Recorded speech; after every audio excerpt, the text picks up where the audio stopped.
یہ آپ نے جو بات کی نا کہ انسان جلد باز ہے، اس پہ مجھے قرآن کی ایک آیت بھی یاد آئی. اللہ سبحانہ و تعالیٰ نے انسان کی نیچر بتائی ہے.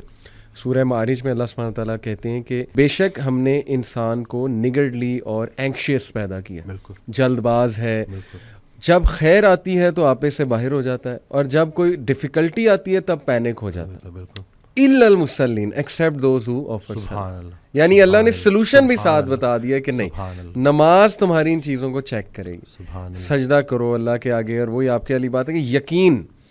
اور میں تو سمجھتا ہوں وسیم بھائی کہ ہماری زندگی میں جتنے بھی مسائل آتے ہیں نا، وہ اللہ کی ذات پہ یقین دلانے کے لیے تو آتے ہیں بالکل کہ دیکھیں ہمارے ہاتھ میں تو ہے ہی کچھ نہیں.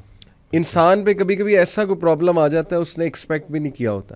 دس از ویئر، جیسے حضرت علی صلی اللہ عنہ نے کہا تھا نا کہ میں نے تو اپنے ارادوں کے ٹوٹنے سے اپنے رب کو پہچانا. بے شک. تو اگر یہ چیزیں ہوتی نا وسیم بھائی، تو کیسے ہم اللہ سبحانہ و تعالیٰ کو پہچانتے، اللہ کی پاور کا ہمیں کیسے احساس ہوتا؟ بالکل. اشفاق احمد صاحب کی بات سے آپ نے سٹارٹ کیا تھا تو مجھے ایک واقعہ یاد آ گیا کہ ایک شخص ان کے پاس گیا اور کہا کہ اشفاق صاحب کوئی زندگی آسان کرنے کی ٹپ دے دیں. تو انہوں نے کہا میں تمہیں موت آسان کرنے کی ٹپ نہ دوں.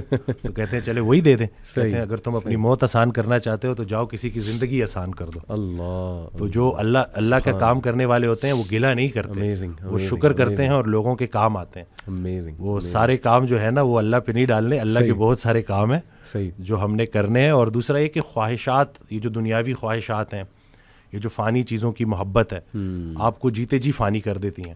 اور یہ جتنا کچھ بھی ہے نا، وہ ایک شعر ہے کہ تیرے سوا کروں پسند کیا تیری کائنات میں، دونوں جہاں کی نعمتیں قیمت بندگی نہیں.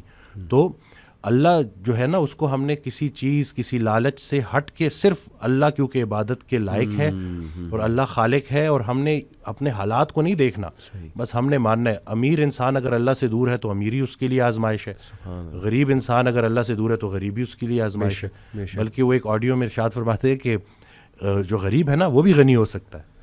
وہ غریب غنی ہے جس کی امیر کے مال پہ نظر نہیں ہے. تو اب وہ دیکھیں نا کہ کتنا آسان ہے ہمارے لیے نا. لیکن یہی ہے کہ اس کو پریکٹس کرنا، اور پھر یہی ہے کہ جو کامیابی کا ہم نے جو ایک معیار رکھ دیا ہے وہ صرف یہی ہے کہ بینک بیلنس اور یہی سب کچھ. تو انسان بھی بیچارہ نا بڑے بڑے گھر بناتا ہے اور سوتا اسی ایک چھوٹی سی تنگ سی جگہ پہ ہے، بستر پہ، جتنی اس نے قبر میں سونا ہے. صحیح بات. اور یہ ہے کہ وہ حضرت کہتے ہیں کہ جو چیزیں تم نے اپنے مرنے کے بعد ویسی چھوڑ جانی اس کو اپنی زندگی میں کیوں نہ چھوڑ دو. ایک اور جگہ کہتے ہیں کہ جن کو تم نے اپنے مرنے کا غم دے کے جانا ہے ان کو اپنی زندگی میں تھوڑی خوشیاں تو دے جاؤ. تو یہ جو ہے نا عمل، مصروف عمل ہونا ہے اور ارد گرد کے لوگوں کے کام آنا ہے. جی اٹ سمز اٹ آل اپ، ماشاء اللہ.